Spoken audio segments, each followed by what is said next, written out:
Eastward I go only by force, but westward I go free. Thither no business leads me.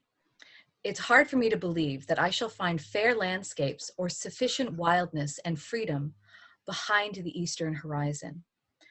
I must walk towards Oregon and not towards Europe. And that way the nation is moving, and I may say that mankind progresses from east to west. That's a quote from Henry David Thoreau's Walking. My name is Tammy Rose, and welcome to Concord Days. I have with me Richard Smith. Hey, Richard. Hey, Tammy, how are you? Nice to see you again. Good to see you.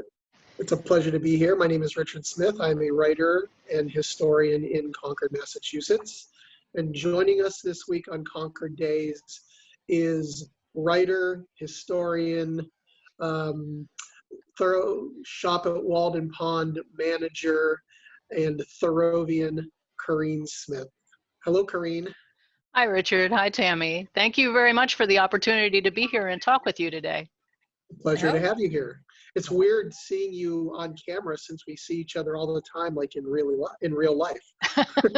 Right. This is pseudo real life. Yeah. This is pseudo real life. So you are an author. How many books have you written about our friend Henry? I have written, let's say I have gotten published 2 books about our friend Henry. I've written a third that hasn't ever been published. But not yet. Yeah, we'll see how that goes. It's actually the first one I wrote. So we'll talk about that in a second. But Westward I Go Free, Tammy had it there, but I have it too. Westward I Go Free, tracing Thoreau's last journey, which is why she started with that wonderful quote from Thoreau's Walking, which is where I grabbed the title from, because that's about his trip to Minnesota, as west as he ever got. And that came out in 2012, and then in 2016, Henry David Thoreau for Kids from Chicago Review Press.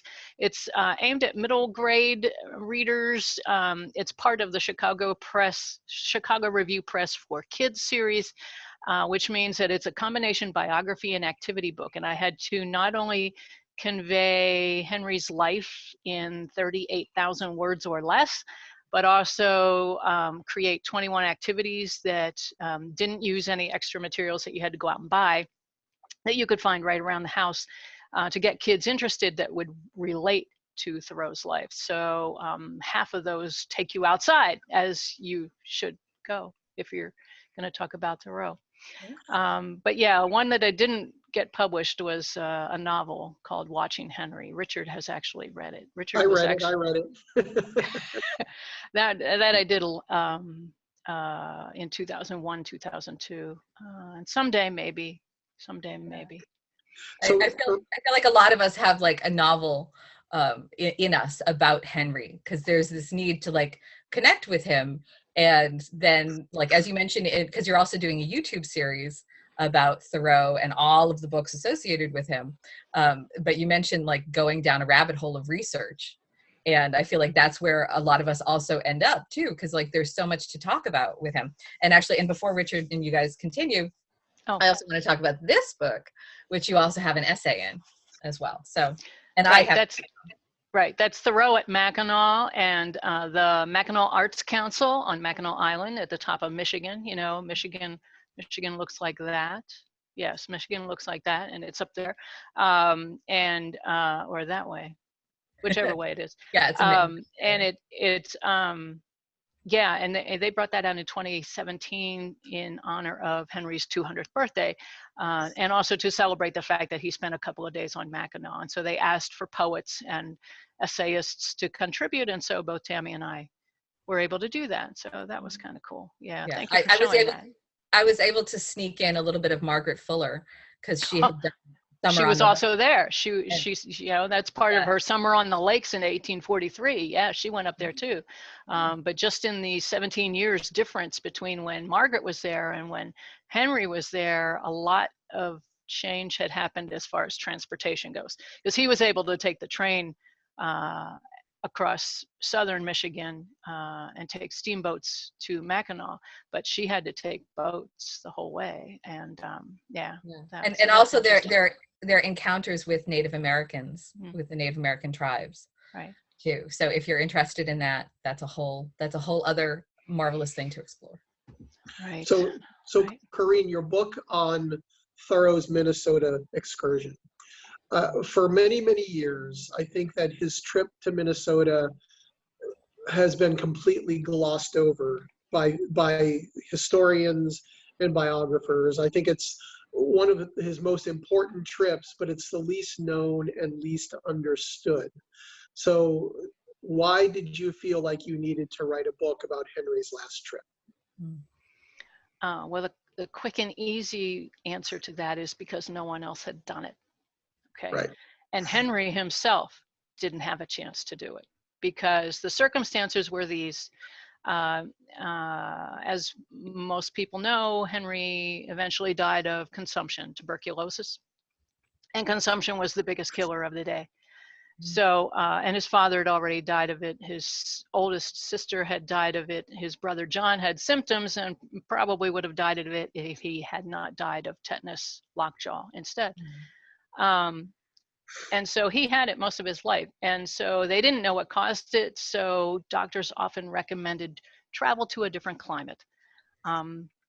We know now that would never have happened. I mean, that would never have cured it. Okay. But they didn't know that.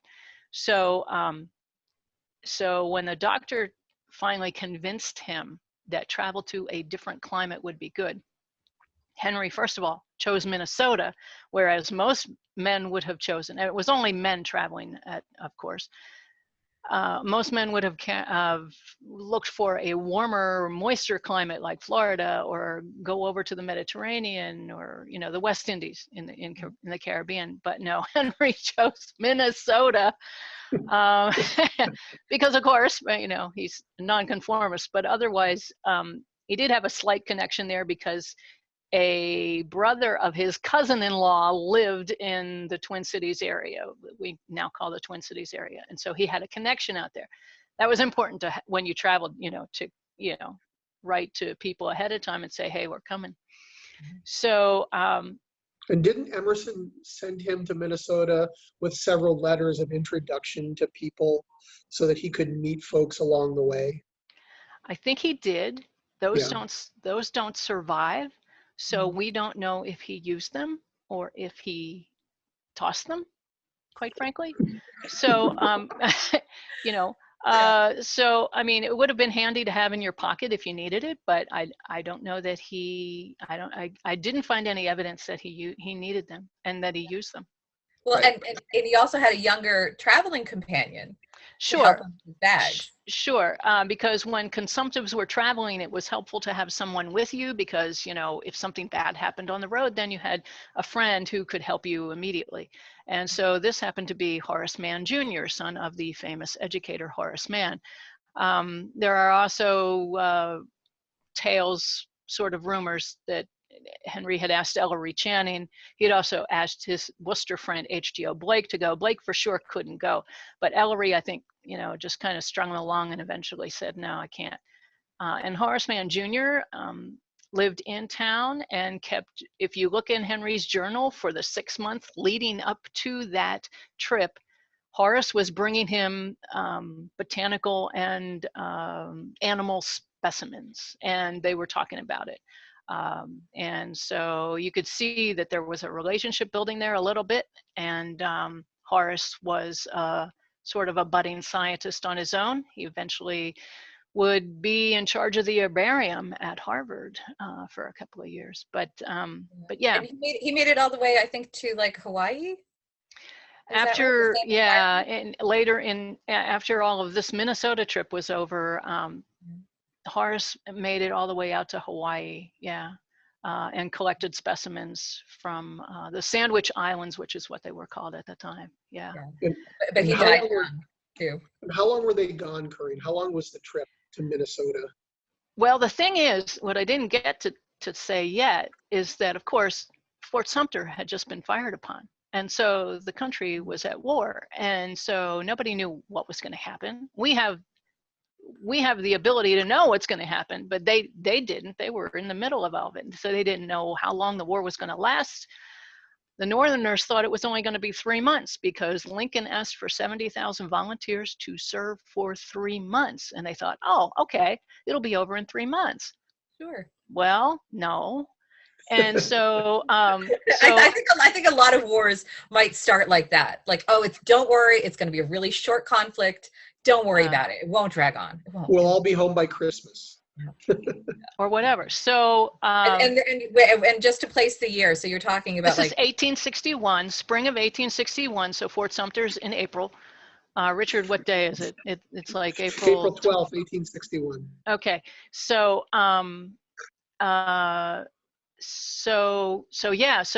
Henry and Horace left in May. They left on May 11th or 12th. I can't remember right now. And took trains all the way across to the Mississippi River, spent 4 days at Niagara Falls, 4 or 5 days at Niagara Falls on the way out, and then took a steamboat up the Mississippi River to get to St. Anthony's Falls and St. Paul and Minneapolis, which were just budding cities, little towns at the time, because Minnesota had only become a state 6 years earlier.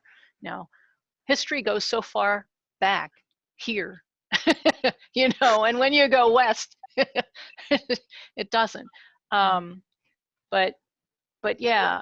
And I wanted to say also, I think it was in 2019, you did an incredible and very impressive way of communicating what Henry's perception of like the Mississippi River was. Like was it a diorama, or what was it called? That you it was a panorama. Panorama, thank you. It was a panorama. Yeah, I imitated the panorama because another reason why he went out there is because he had just seen a panorama in Boston, or years before he had seen a panorama of the Mississippi River. And what these was big pieces of artwork on rollers. And they would roll in front of an audience, and it was as though you were floating down the river, okay? And rivers were the most often the landscapes that were portrayed. And so he'd seen one of the St. Lawrence River, which prompted him and Ellery to go to Montreal in 1850. And then he saw this one of the Mississippi, and so these painters, had spent time along the river and then depicted them. And they went to music, and there was narration and everything. And so he got to see some of the same things in real life, including the Indians living around current-day Wabasha, Minnesota, and that had been portrayed on the panorama. So so a number of different reasons why he went. But let me emphasize that from what I could tell, I mean, he took his plant press, his botanical manuals, his spyglass. He was treating this as a scientific excursion. Everybody else that he knew had gone west. Bronson Alcott was always out in St. Louis and around there, giving talks and conversations in living rooms. Emerson had traveled widely. Even Ellery Channing had once bought 2 pieces of farmland in northern Illinois, which didn't work out. Wonder about that, which didn't work out, which Henry's train sort of passed right by eventually.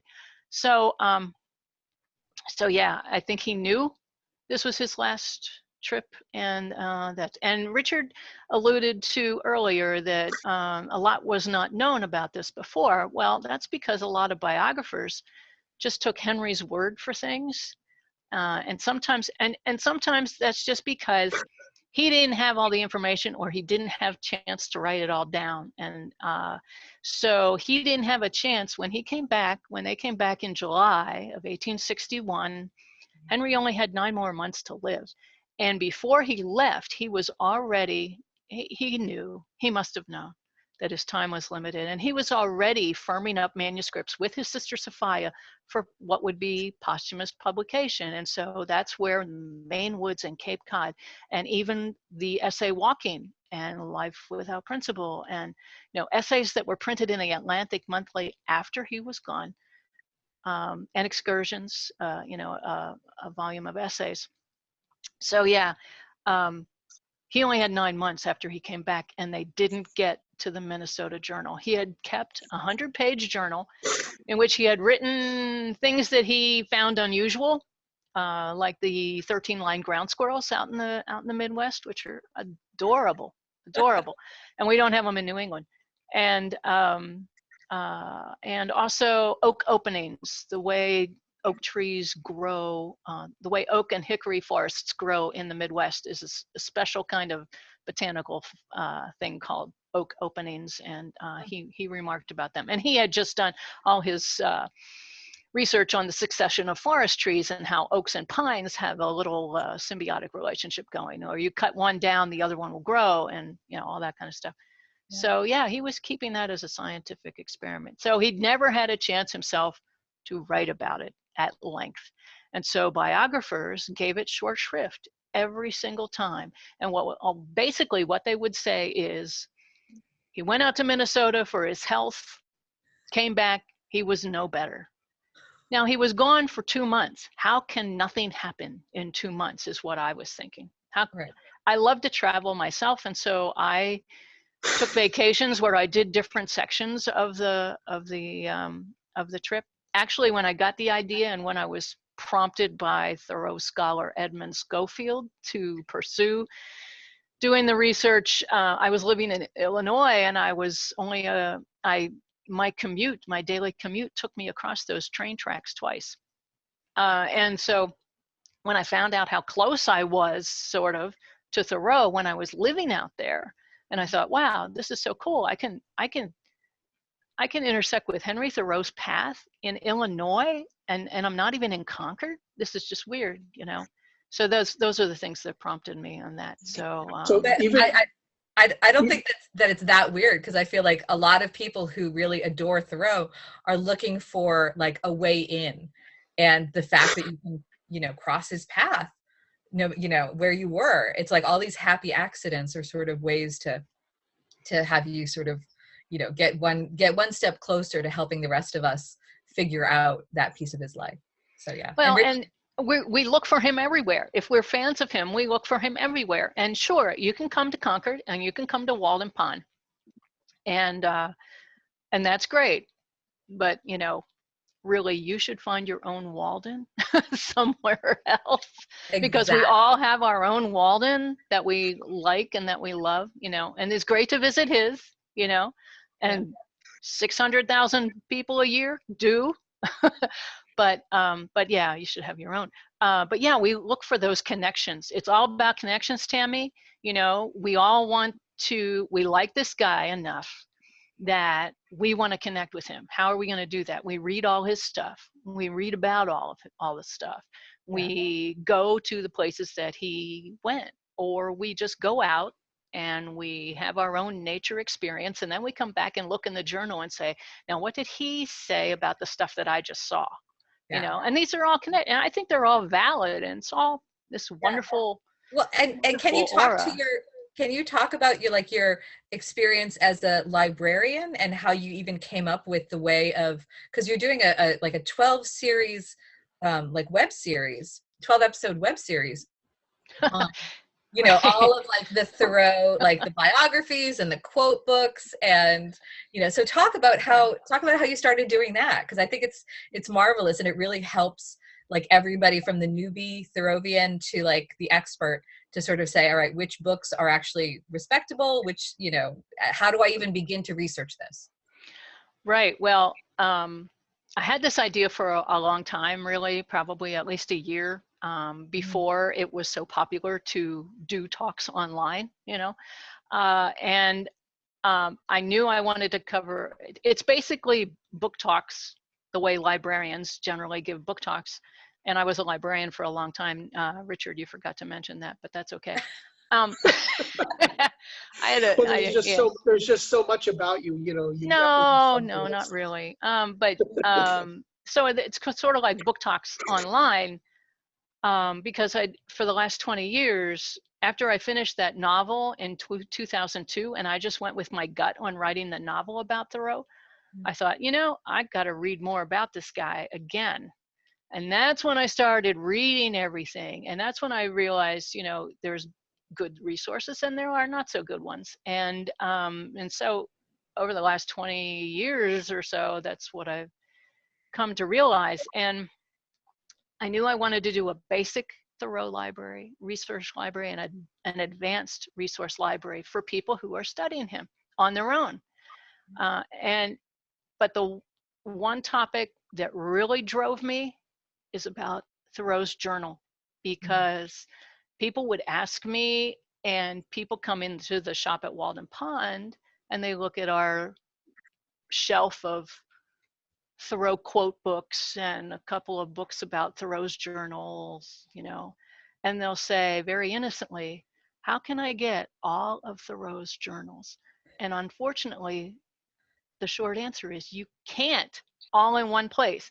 And there's a ton of reasons why. And I thought, it's too bad nobody knows this. I mean, if you dig into these books, which there's a pile of books right beside me here, if you dig into them, then you find out, oh, that's why things are the way they are.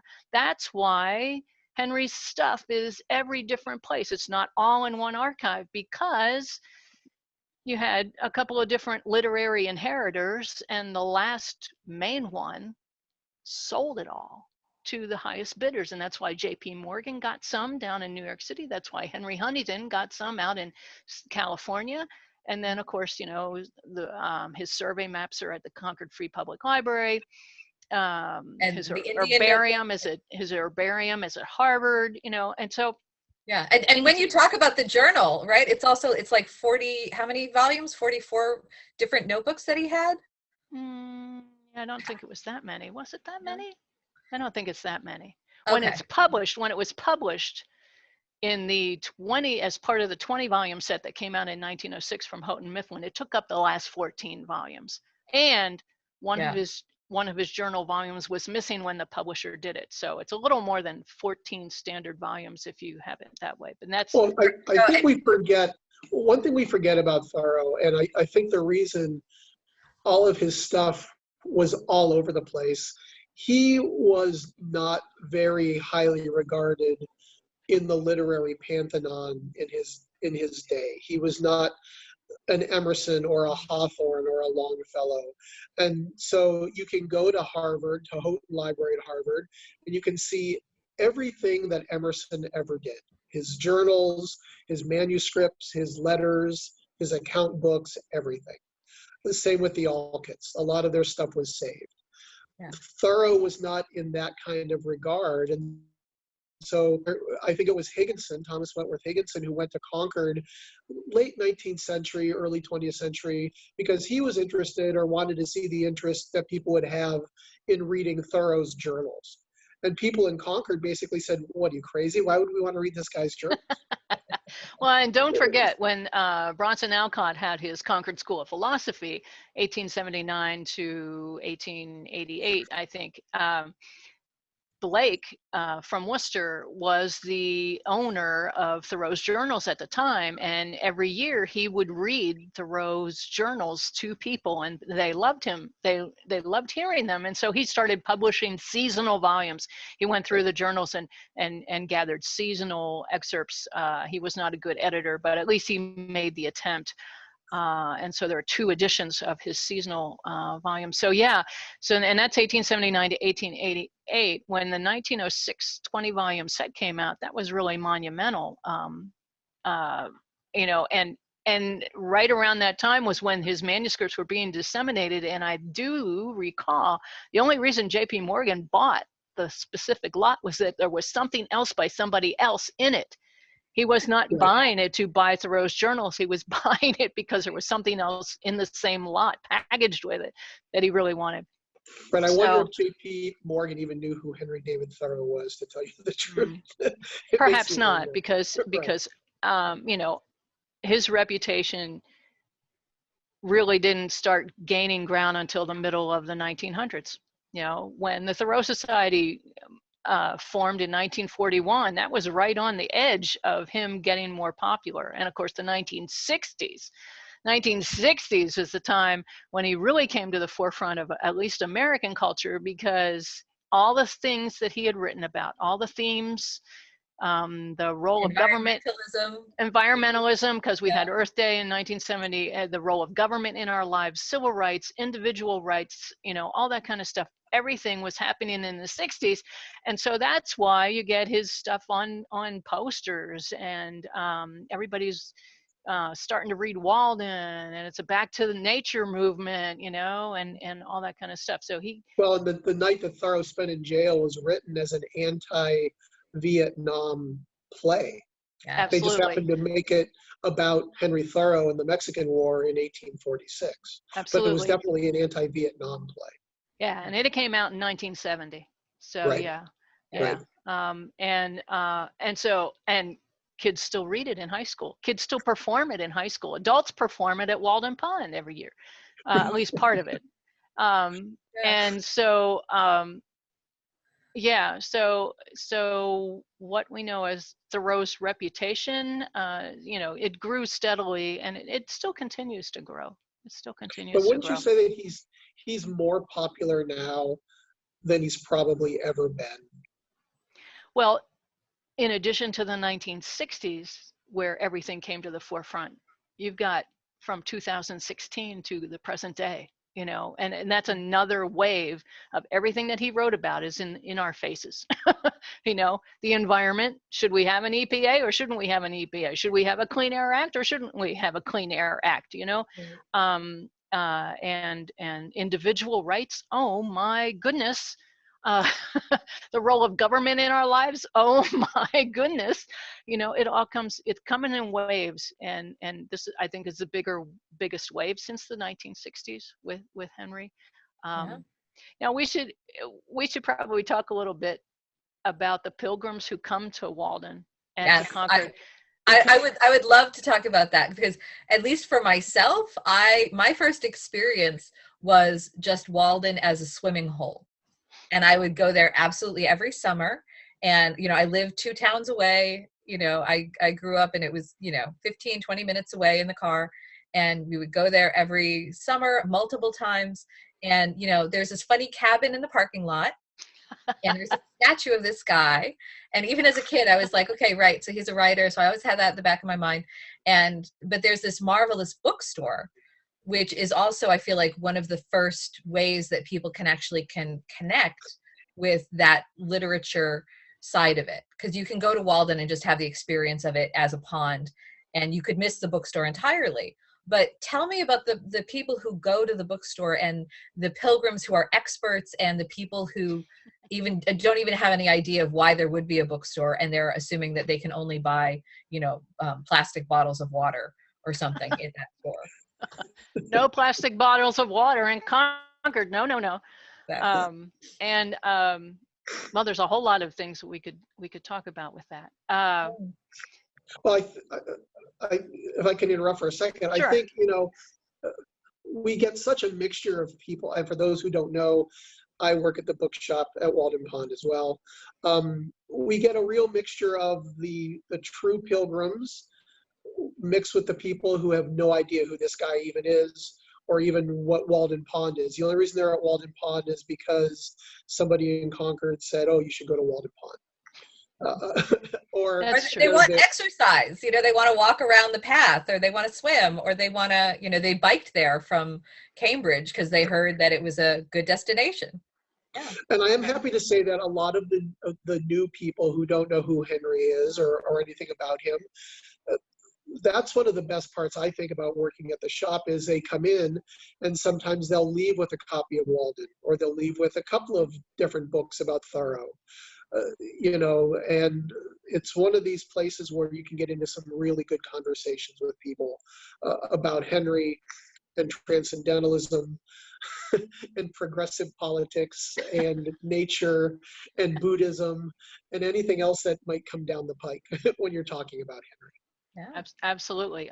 People come for so many different reasons. Now, you know, in the summertime, they did take a survey a couple of years ago. In the summertime, about 41% just come for swimming, you know, and that's okay. But it was really interesting in 2020, when people couldn't travel as much, you know, outside of the region, we were getting New Englanders who were rediscovering New England, you know, Right. coming in saying, I'm from, and insert name of Massachusetts town here. I've lived here all my life. I've never been to Walden. We just looked at the map and we said, where haven't we've been before? And it's been a delight, actually, to turn local people on, semi-local people on to, and they find it's a beautiful place. What's additionally gratifying, when you can tell a pilgrim, because they're usually by themselves, male or female, they're usually by themselves. You can tell how deliberately they go through the bookstore. It's a gift shop bookstore. You can kind of tell whether or not they're serious and whether they're looking for a special memento or anything. And if you start talking to them, did you go for a walk? What'd you see? And I usually say, is it what you thought it would be? And almost all of them say, agree, Richard, better than I expected. I hear it all the time. And that was my first reaction. I first saw Walden 22 years ago for the first time. And, and granted, when you pull up and it's a summer day and you see all the people swimming and it smells like suntan lotion and you feel like you're at Revere Beach or Rockaway Beach or some other place, it can be a little off-putting, granted. And I get that. I absolutely get that. But once you get away from the beach and go down into the woods and start following the woods paths and you get to the far side of the pond, and then you get down to the house site where he lived, I think that's really when it hits a lot of people. And that's when you think to yourself, oh, it is better than I thought it would be. I think it also hits, for me, maybe because I like travel and all that kind of stuff, when you're between the house site and the railroad. And you realize, okay, so the railroad's still here. It was here when he was there, and he wrote about it, and the railroad's still here. There it is, and plus the water, the colors in the water. And that's another thing that I ask people usually, if it's not frozen over. The colors in the water, because Henry wrote in Walden that Walden is at sometimes blue and sometimes green. Lying between the earth and the heavens, it reflects the colors of both.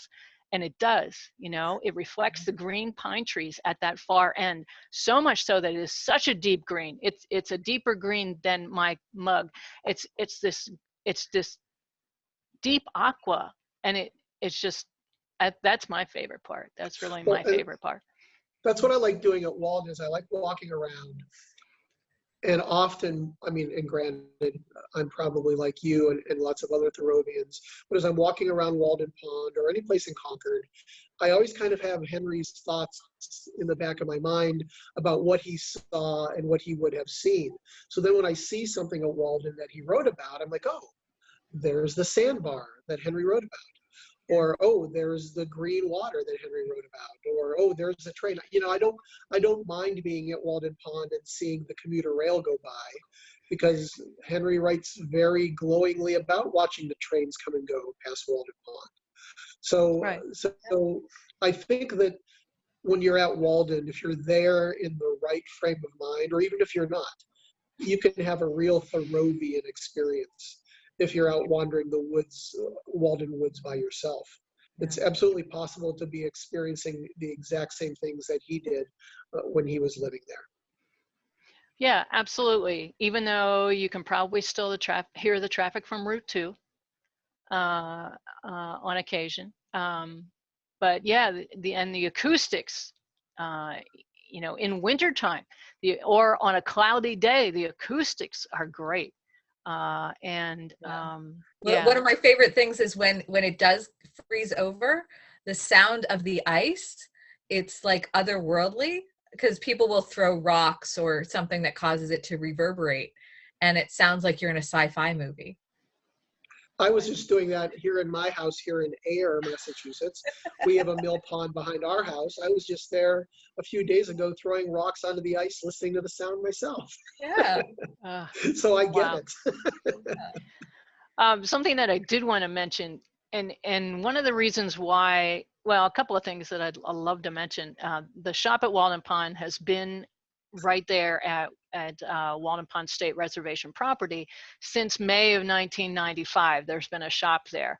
Now, right before that, a couple of years before that is when the Thoreau Foundation, who operated the Thoreau Lyceum on Belknap Street, the Thoreau Foundation with the Thoreau Lyceum merged with the Thoreau Society, and they sold that house on Belknap Street that the Lyceum used to be in. And the Lyceum, I don't remember when it started, probably in the 60s. So for 60s, 70s, 80s, that was the place where people, if they found it, could go and could talk to people who were into Thoreau and could buy books and do that kind of thing. And when they sold that building, they knew, we want a place where pilgrims can come and talk to somebody, and not someplace official like the museum or the library, and they might not be open on weekends when the people come. Yeah. And so they negotiated with the Commonwealth of Massachusetts to operate the bookshop on the park property. So that's why it's there. Now, another interesting facet of people who like Thoreau and people who read him and study him is that a lot of people are just doing this all on their own. And a couple of months ago, I think you guys may have seen it too. A couple of months ago, I saw an interview with author Eric Weiner, who wrote The Socrates Express, which came out in 2020. And in that, he has 14 chapters. He followed 14 paths of philosophers, 14 different philosophers, Greek ones mostly, but he's got Henry David Thoreau in there. And so he traveled to Concord on the train, and he had the Thoreauvian experience, and he talked to a number of people who are into Thoreau and know a lot. And what he said in his interview was that the people he met who most knew about Thoreau were not affiliated with any kind of institution or facility. He said, I love this. He said, they're mostly feral and self-taught. and right then and there, a whole bunch of us, it was a Zoom interview, a whole bunch of us went, yeah, yes, that's us. That's us. I've never heard it said so well, but that's why it's neat to have a bookstore right there at Walden Pond, because we cater to people who are doing their own research, and who read a lot and who want more. And I was in the middle of doing that little Studying Thoreau video series when I saw Eric Weiner say that and heard him say that, and I thought, well, yeah, that's right. It kind of validated my need to do this Studying Thoreau series, which keeps on going, Tammy. You said there's 12 episodes, but there's going to be more than 12. Oh, good. Oh, good. Because there's more to say. There's more to say. Absolutely. So, Corinne, do you have a favorite moment that sticks out in your mind at being at Walden that you would like to share? It's not necessarily a favorite moment, but was kind of interesting. I'm also a licensed tour guide for Concord, and I was giving a tour to 2 German women, and one of them was a translator, and she had actually translated Wild Fruits by Henry David Thoreau and, compiled together by Bradley P. Dean. She had translated Wild Fruits into German. Now, she had been to the United States before, and she was well-versed in English, obviously, because she's translating from German to English. From English to German. And when we got down to, but she'd never been to Walden Pond. And when we got down to the beach, she gasped, and I don't use that word lightly. And she said in German, Ein See, nicht ein Teich. Ein See, nicht ein Teich. A lake, not a pond. She said, I said, no, it's okay, because he called, the name was Walden Pond, and she just translated, pond in German is Teich, and lake is See, And and she's just shaking her head. Like I translated it wrong, and I said, no. Walden Pond is the name. Yeah. It's, yes, it's bigger than a pond you would expect, but it's not a problem. Don't worry about it. And by that time, the publisher had her manuscript and they were getting ready to print it anyway. So she wasn't going to change it. She wasn't going to change it to Zay instead of Tyke. Well, no, I think it's amazing. Like, you're talking about pilgrims, and like maybe lately, even though even with COVID, the pond has been staying open. So that's why you're talking about New Englanders discovering it. But I usually find that, especially in the summertime, I hear all sorts of languages on the shores of Walden Pond, much more than, any other place in Concord, I would almost say almost any other place in Massachusetts. I mean, you hear that in Harvard Square, but I feel like people who come to Walden Pond, and I know that there are different translations of Walden. Like I personally, I have a Portuguese copy because my mother's Portuguese, and I had her read a little bit. I'm doing a podcast myself where I'm just trying to read through Walden, but I would love to create some kind of thing where we invite everybody to, record a couple pages in their native language. That would be very cool. Yeah, right? That would be very cool. Yeah. When they did their survey a couple of years ago, they found out that 27% of the people who come to Walden are coming from other countries. Yeah, like it's totally possible. Mostly, other than that, it's like 2/3 come from New England, practically, well, no, about half come from New England, about a quarter come from the rest of the country, but 27% come from international visitors. And yeah, we do sell 2 Chinese editions of Walden at the shop. Yes, one is just a strict Chinese version, and the other one is an annotated version based on Jeff Kramer's annotated Walden. And so they can have it both ways. They can have there are days where you can walk around Walden Pond and not hear English. Yeah. And we've had Buddhist monks. we've had Roman Catholic nuns and priests.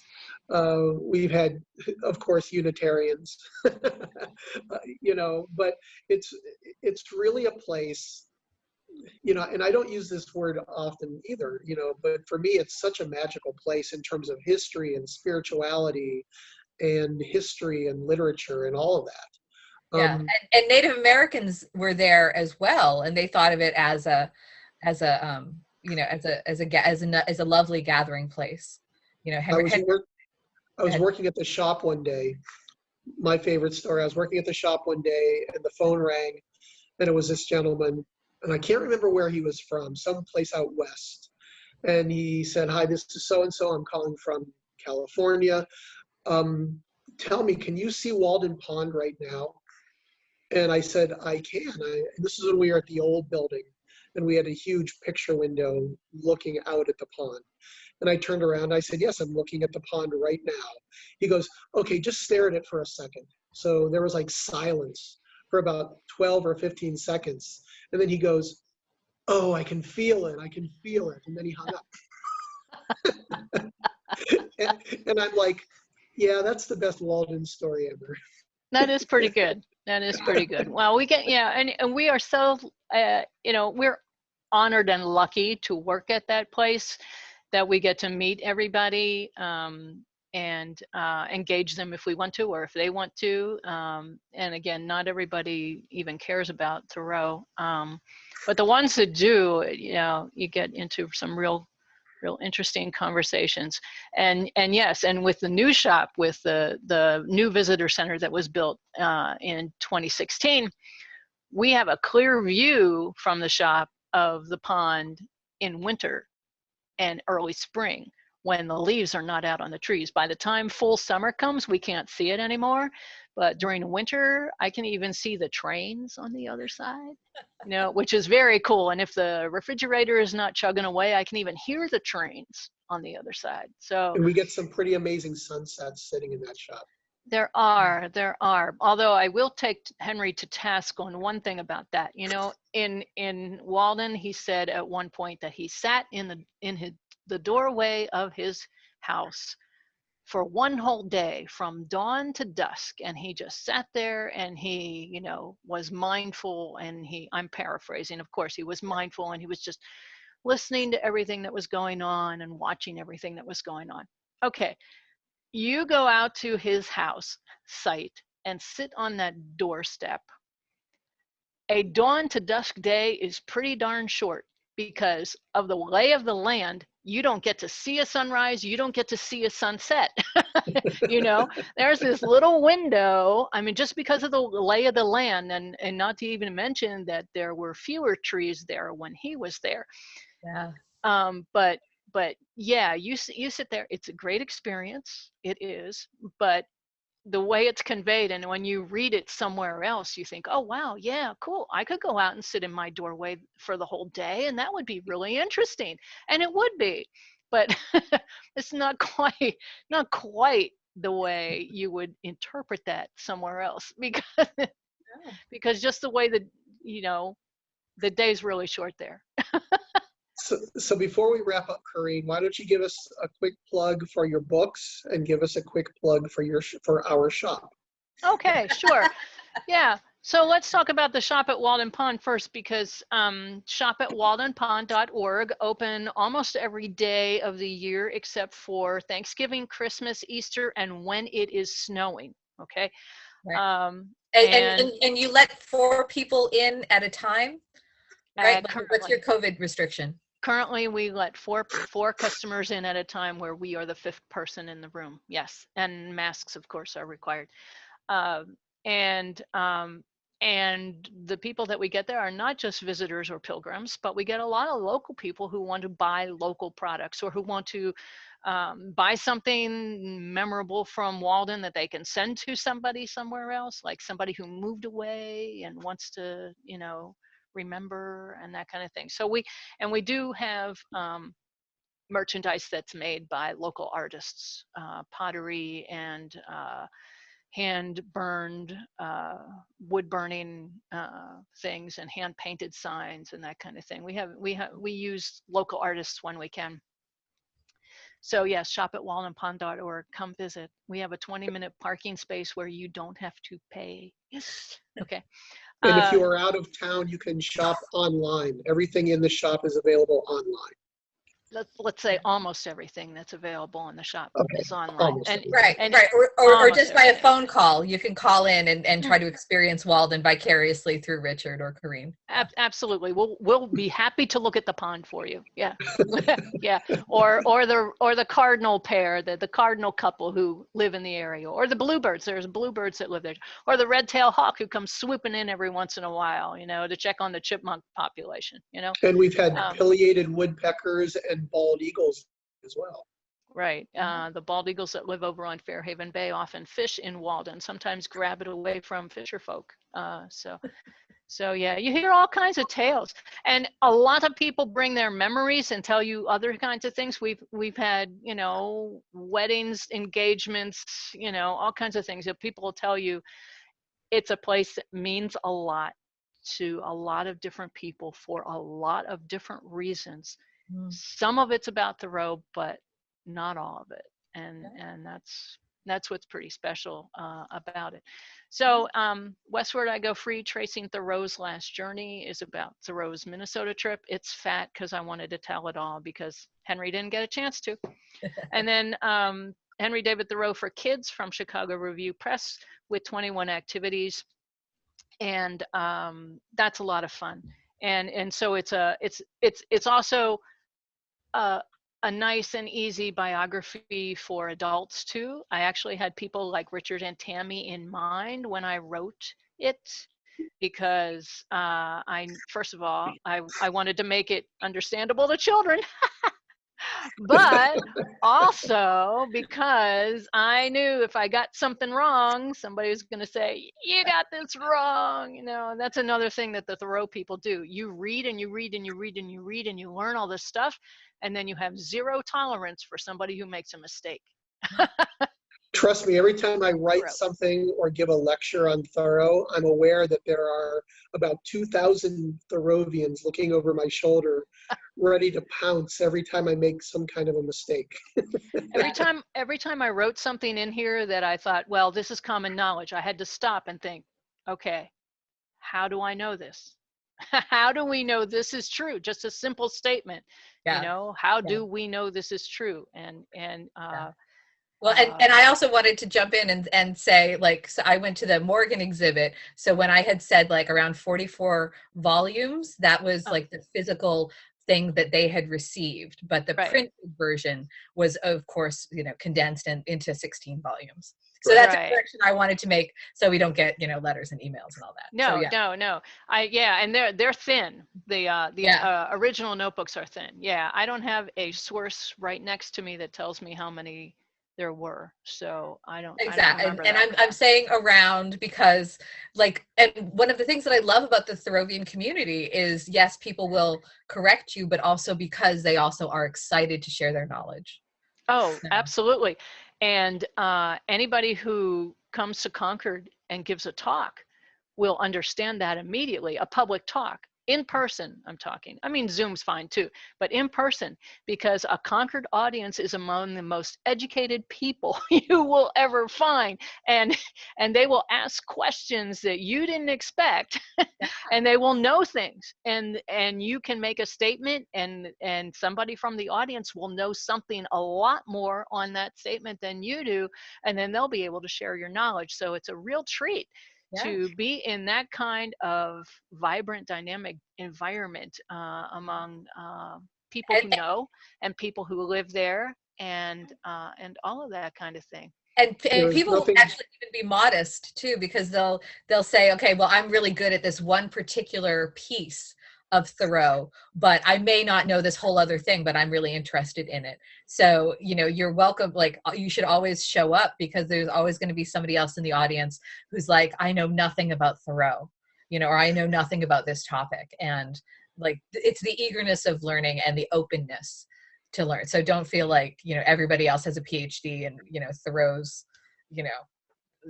his study of ants or whatever, so. There's nothing braver than a Thoreauvian giving a talk on Thoreau in Concord. It's absolutely true. It's absolutely true. And that's why I only write plays for the Thoreau Society. The annual gathering is amazing. It happens in July, and it's like a concentration of all the people that we're talking about, all the academics and the teachers and the feral fans who are just learning on their own, and it's amazing. But I'm so glad that the bookstore is there all year round. And if people are watching this, it's like being at the annual gathering every day, being at the bookshop. Yeah. If people are watching this and they're thinking, wow, the Thoreau Society annual gathering sounds like a really huge geek fest. Yeah, you're right. It is. It can be. It can be. But it's kind of interesting, because you can give a talk there, or you can sit in the audience, and you have gone, the last year you've been doing your own little research on your own, and you get there and you realize 100 other people have been doing their own research on their own topics too. We're all at home doing our little, reading our little thing, and then we all get together, and it turns out we have this huge amount of knowledge where people can just stand up from the back of the room and say, well, did you read this? Da-da-da-da. And people are scribbling down the names of the what was the name of that book again? Oh my God. Right. It's and for those of you who don't know, the Thoreau Society, go onto the website. It's thoreausociety.org.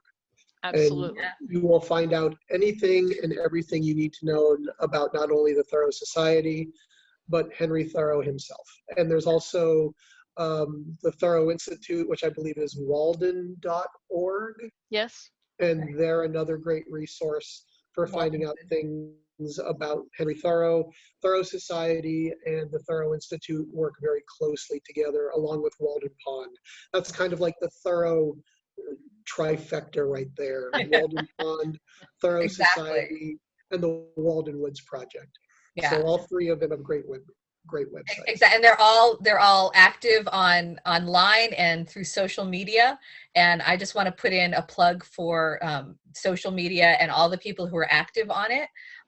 Corinne has this marvelous YouTube series, and I'm trying to run Transcendentalist 2021, which is a reading group where we go through everybody. And Henry is, of course, going to be in July, because that's his birthday, but that's also the Walden, a good way to celebrate Walden in person. At least for me, I get to go swimming.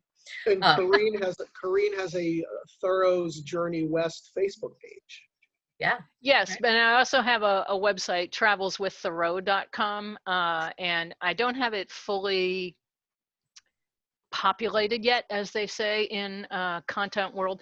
But but when I do Studying Thoreau videos, which you can find on YouTube with my name and Studying Thoreau if you want to, or travelswiththoreau.com, bibliographies. I do a bibliography, create a bibliography for each episode, so that I'm not just talking about the books. I give you links to where you can get them, because a lot of them are out of print and you can buy them from used book dealers. I do have links to the shop if we sell them at the shop. But yeah. Yeah, and thank you for coordinating all of that. Well, it's actually, no, I started with things that I knew, obviously, and then in doing some more research, it's actually been educational for me too, because I'm learning as I go too, and finding resources that I wasn't quite so sure about. But if I'm going to talk about it, I have to be sure about it, because I'm trying to give shortcuts to people so that they don't have to recreate the same kind of journey, and go through all of these different books, especially if they're not going to help. So yeah, it's been a lot of fun. I currently have 100 subscribers on YouTube to the Studying Thoreau series, so that's kind of cool. And people from all over, including Europe and other places. So and I've asked you to do a Transcendentalist one if you can. Oh yeah, I'm gonna do one because I've I've got lots of books. I've got yeah. So I'll do one where I talk about the Alcotts and the Emersons and Margaret Fuller and Elizabeth Palmer Peabody and who was the first, like, what else can we talk about? No, I was going to say the bookshop at Walden, I feel is almost like one of the recreations of Elizabeth Palmer Peabody's bookshop in Boston, which is, a legendary place where Margaret Fuller had her conversations, and then everybody could gather there. So. Wow, that's high praise. Thank you. But we we get a lot of people, we just don't, the shop, we're careful about what we sell there, and we're deliberate about what we choose to sell. And it's not a trinket shop like you would find in a regular tourist kind of trap. And people remark about it. They'll come in and they'll say, wow, you have a really nice shop, Well, yeah, thanks. In fact, 2 women from the Cape, here's another good story. Last year, 2 women from the Cape came in and they walked all around, they're looking at everything. And one said, I have to hand it to you. This is not the kind of gift shop that you would find on the Cape.